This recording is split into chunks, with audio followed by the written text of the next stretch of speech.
आज हम पॉलिटी का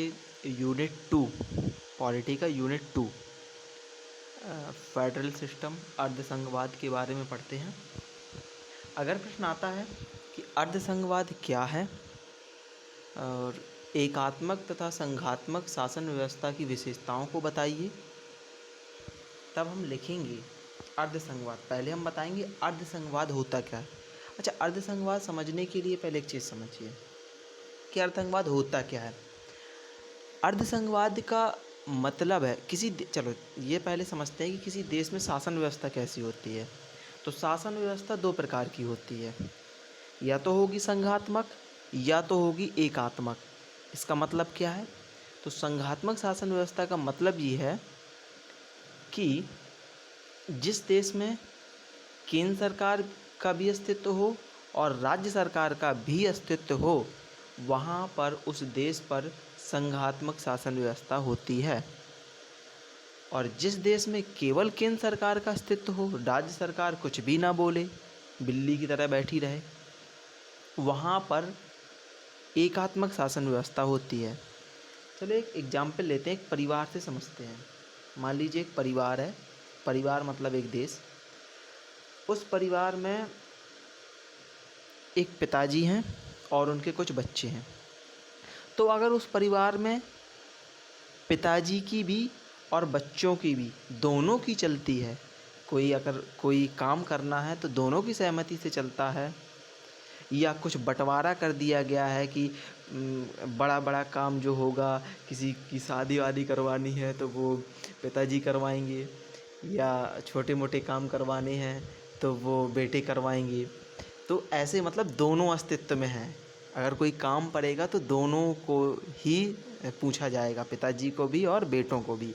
तो ऐसे परिवार में कहेंगे कि संघात्मक व्यवस्था है, यानी दोनों को पूछना है। बड़े बड़े काम पिताजी, छोटे छोटे काम बच्चे करेंगे। बच्चे मतलब वो भी बड़े हैं। एकात्मक शासन व्यवस्था का मतलब ये है कि एक परिवार में केवल पिताजी की चलती है, कोई भी काम हो पिताजी की ही सहमति से होगा, बच्चे उसमें हस्तक्षेप नहीं करेंगे। तो वो उस परिवार में एकात्मक शासन व्यवस्था होगी। मुझे लगता है अब क्लियर हो गया होगा एकात्मक शासन व्यवस्था और संघात्मक शासन व्यवस्था किसे कहते हैं। सेम चीज़ यही लिखिए, किसी देश में शासन व्यवस्था दो प्रकार की होती है, एकात्मक और संघात्मक। आपने समझ रखा। देखो, संघात्मक शासन व्यवस्था क्या होती है? जिस देश में केंद्र सरकार एवं राज्य सरकार दोनों का अस्तित्व होता है, उस देश में संघात्मक शासन व्यवस्था होती है। जैसे कनाडा और अमेरिका। अमेरिका में देखो, नागरिकता भी दोहरी लेनी पड़ती है, राज्यों की अलग लेनी पड़ती है और केंद्र की अलग। तो अमेरिका में संघात्मक शासन व्यवस्था है, कनाडा में भी है। एकात्मक शासन व्यवस्था ऐसी शासन व्यवस्था होती है जिसमें केवल केंद्र सरकार का अस्तित्व होता है, राज्य सरकार का कोई अस्तित्व नहीं होता है, वहाँ एकात्मक शासन व्यवस्था होती है, जैसे इंग्लैंड में। अब भारत के परिप्रेक्ष्य में आते हैं कि भारत में कौन सी व्यवस्था है, संघात्मक है कि एकात्मक है। तो भारत में अर्धसंघात्मक है। मतलब कहने का मतलब भारत में संघात्मक भी है और एकात्मक भी है, दोनों शासन व्यवस्था हमें देखने को मिलती है भारत में। तो अब हम पढ़ते हैं कि भारत में संघात्मक एवं एकात्मक दोनों प्रकार की शासन व्यवस्था है, ठीक है। तो अब हम पढ़ेंगे कि संघात्मक शासन व्यवस्था कैसे है, कौन कौन से ऐसे पॉइंट हैं जो भारत में संघात्मक शासन व्यवस्था को प्रदर्शित करते हैं, कि बताते हैं कि हाँ, भारत में संघात्मक है। चलो पढ़ते हैं। तो एक बात दिमाग में याद रखना कि जब दोनों मिलजुल के काम करेंगे, मतलब केंद्र सरकार और राज्य सरकार भी, तो वहाँ संघात्मक होगी। वही मैंने परिवार वाला बताया, पिताजी और बच्चे दोनों के काम बटे हैं और दोनों मिल के काम करेंगे। तो पहला पॉइंट आता है विषयों का बंटवारा। कैसा विषयों का बंटवारा? इससे कैसे सिद्ध होता है कि भारत में संघात्मक शासन व्यवस्था है? तो विषयों का बंटवारा ऐसे सिद्ध करता है, देखो मैंने इसमें विद आर्टिकल लिखा है कि भारतीय संविधान के अनुच्छेद 246 में के अंतर्गत विषयों का विभाजन 3 सूचियों में किया गया है। संघ सूची, जिसमें जब संविधान बना था, यानी मूल संविधान में 97 विषय रखे गए थे, परंतु वर्तमान में 98 विषय हैं।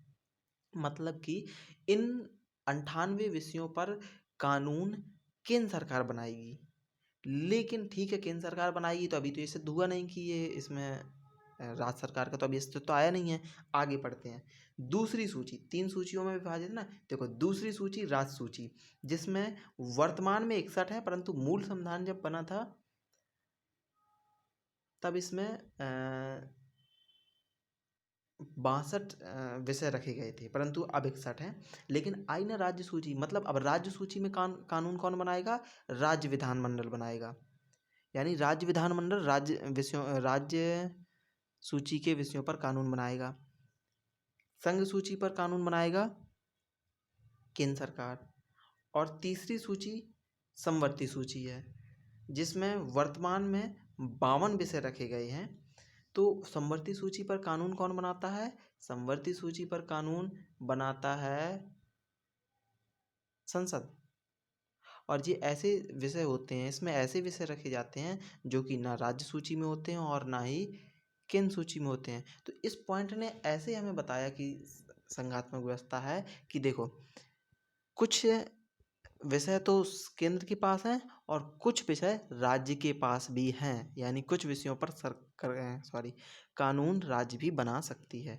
इससे ये पता चलता है दोनों अस्तित्व में है। दोनों अस्तित्व में तो संघात्मक व्यवस्था है। आगे अगला पॉइंट, राज्यसभा का दूसरे सदन के रूप में होना।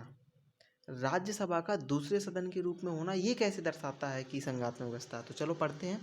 राज्यसभा का देखो, राज्यसभा के सदस्यों का चयन, राज्यसभा में जो सदस्य होते हैं उनका चयन कैसे होता है?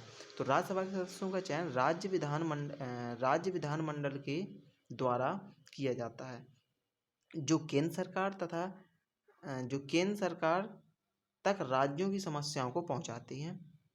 अतः राज्यसभा राज्यों एवं केंद्र के मध्य मध्यस्थता का काम करती है। मतलब देखो ये कि राज्यसभा एक सेंट्रल गवर्नमेंट का पार्ट है। राज्यसभा सदन के 3 अंग हैं, 2 सदन हैं, ठीक है।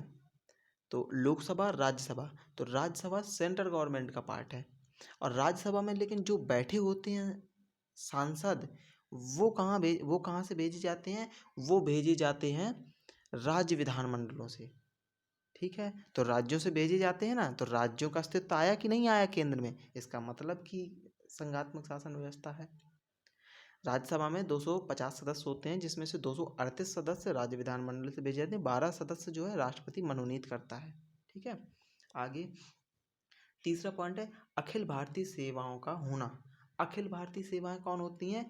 अखिल भारतीय सेवाएं वो सेवाएं होती हैं जैसे IAS, IPS, IFS, Indian administrative service, Indian police service, Indian forest service. ये तीनों सर्विसेज अखिल भारतीय सेवाओं की होती हैं। तो ये कैसे हमें बताएंगी कि संघात्मक शासन व्यवस्था? तो ये देखो ऐसे बताती है। पहले पढ़ते हैं। अखिल भारतीय सेवाओं का उल्लेख भारतीय संविधान के अनुच्छेद 315 में किया गया है, जिसके अंतर्गत IAS, IPS, IFS सेवाएं आती हैं। ये तीनों सेवाएं केंद्र सरकार के द्वारा भेजी गई राज्यों में कार्य करती हैं। अतः ये सेवाएं केंद्र के द्वारा नियुक्ति की जाती हैं, परंतु फिर भी राज्यों के विकास के लिए काम करती हैं। बिल्कुल सही बात है। केंद्र द्वारा इनको नियुक्ति की जाती है, परंतु काम कहाँ करती हैं? ये राज्यों में। तो देखो केंद्र और राज्य के मध्य काम करती हैं ना, तो दोनों मिलजुल के काम करते हैं। इसका मतलब संघात्मक है। संविधान की सर्वोच्चता ये कैसे दर्शाता है कि संघात्मक शासन व्यवस्था है? तो देखो भारतीय संविधान को सर्वोच्च माना गया है क्योंकि इसमें सभी के समानता एवं स्वतंत्रता की बात की गई है। भारत का संविधान अत्यधिक कठोर एवं लचीला भी है। संविधान के अंतर्गत राज्यों के हित की भी बात की जाती है, ठीक है। लेकिन इसमें एक इम्पॉर्टेंट पॉइंट जरूर लिखना है, वही दर्शाता है कि संघात्मक शासन व्यवस्था है। कौन सा?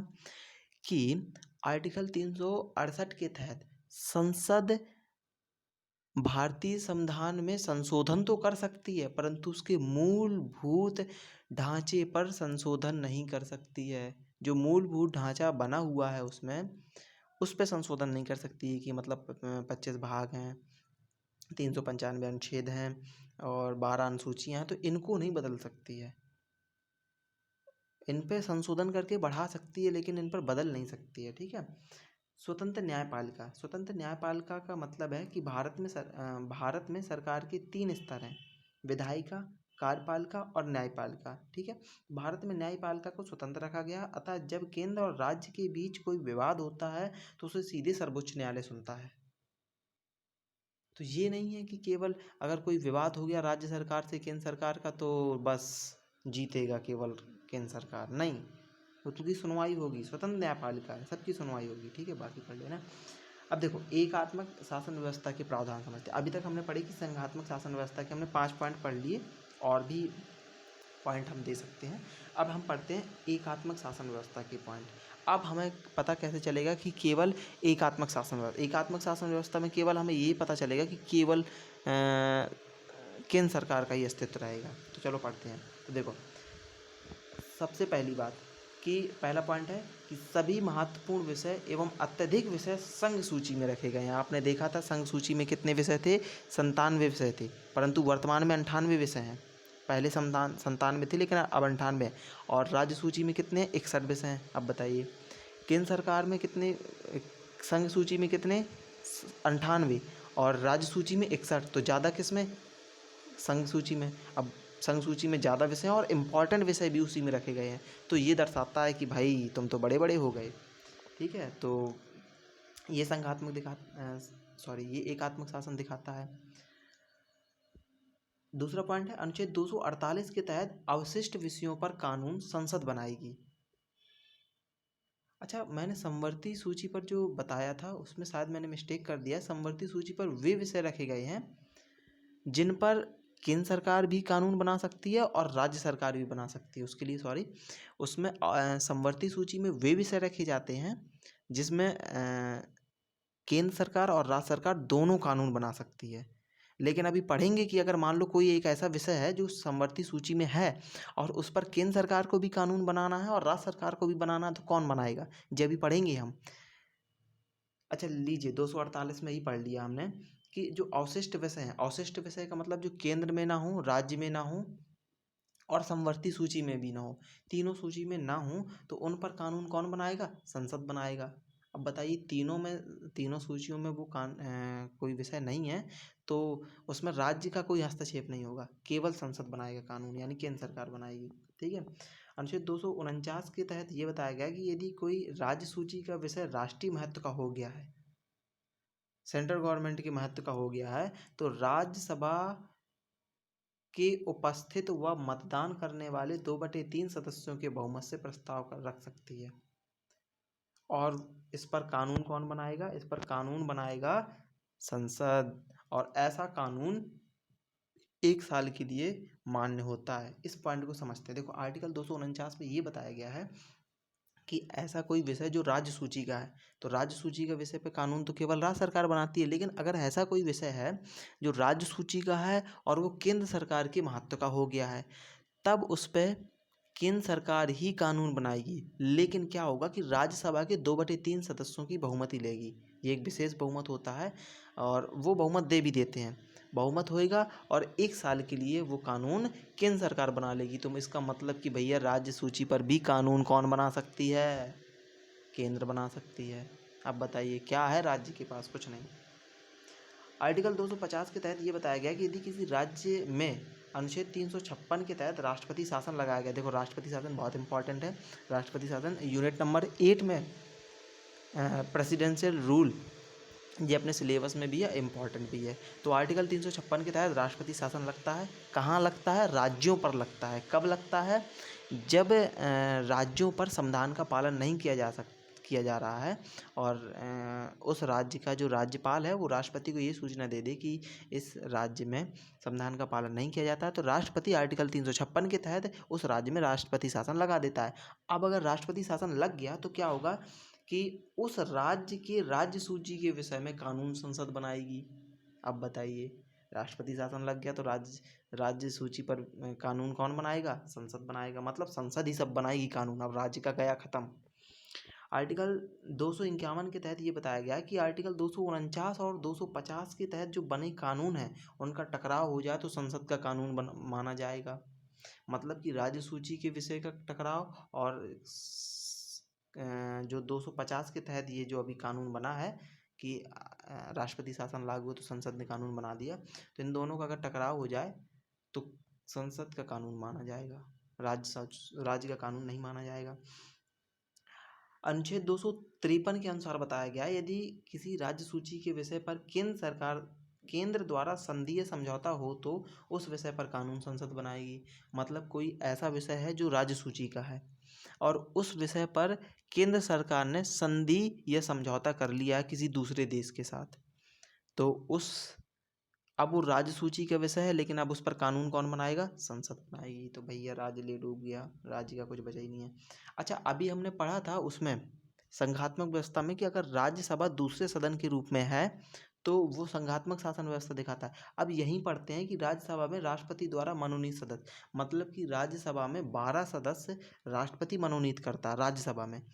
तो 12 सदस्य भाई अब राष्ट्रपति मनोनीत करता है, तो इसमें राष्ट्रपति क्यों मनोनीत करता है? राष्ट्रपति तो एक केंद्र सरकार का पार्ट है, तो केंद्र सरकार का पार्ट। अब वहाँ तो इन्होंने कहा कि राज्यसभा राज्यों का पार्ट है, मतलब राज्यसभा में राज्यों के द्वारा भेजे गए सांसद बैठेंगे उसमें, लेकिन वहाँ पे भी खेला चलता है, 12 सदस्य राष्ट्रपति अपने डाल देता है। ठीक है, तो ये भी एक पॉइंट दर्शाता है कि भैया राज्यसभा में भी इन्होंने छोड़ा नहीं है, केंद्र सरकार का ही वर्चस्व है। ठीक है, अनुच्छेद 80 के तहत 12 सदस्य मनोनीत करता है राष्ट्रपति। अब देखो एकल नागरिकता, एकल नागरिकता का मतलब हम भारतवासी हैं, हमारे पास केवल एक प्रकार की नागरिकता है। कौन सी? भारतीय। हम इंडियन हैं। हम ये नहीं कहते हैं कि हम उत्तर प्रदेशी हैं, हम पंजाबी हैं, हम ये हैं वो हैं, हम भारतीय हैं। तो हमारे पास केवल एकल नागरिकता है। तो भैया राज्य कहाँ गए? राज्य का तो कोई नाम ही नहीं है। ठीक है, तो एकल नागरिकता भी ये दर्शाती है कि भारत में एकात्मक शासन व्यवस्था है, मतलब केवल केंद्र सरकार का ही वर्चस्व है। भारत में भाग 2 अनुच्छेद 505 से 11 तक में एकल नागरिकता का प्रावधान है, और एकल नागरिकता मतलब भारत में केवल एकल नागरिकता है, इसलिए ये दर्शाता है कि एकात्मक शासन व्यवस्था है। संविधान का लचीलापन। अच्छा, अनुच्छेद 368 के तहत संसद संविधान में संशोधन कर सकती है, बताओ। भले ही मूलभूत ढांचे पर बदलाव नहीं कर सकती, लेकिन संशोधन तो कर सकती है। राज्य थोड़ी ना संशोधन कर सकता है, संसद कर सकती है, तो इसका मतलब संसद महान है। सुप्रीम कोर्ट और हाई कोर्ट के न्यायालयों में राष्ट्रपति द्वारा न्यायाधीशों की नियुक्ति। अब बताओ, सुप्रीम कोर्ट और हाई कोर्ट, इन दोनों के न्यायालयों में जो मुख्य न्यायाधीश है या न्यायाधीश है, अन्य न्यायाधीश है, उसमें नियुक्ति कौन करता है? उनकी राष्ट्रपति। तो राज्य कहाँ गया? तो ये पॉइंट हैं जो हमें दर्शाते हैं कि भारत में एकात्मक शासन व्यवस्था। तो हमने दोनों चीज़ें समझी कि भारत में संघात्मक शासन व्यवस्था के क्या पॉइंट है और एकात्मक शासन व्यवस्था के क्या पॉइंट है। ठीक है।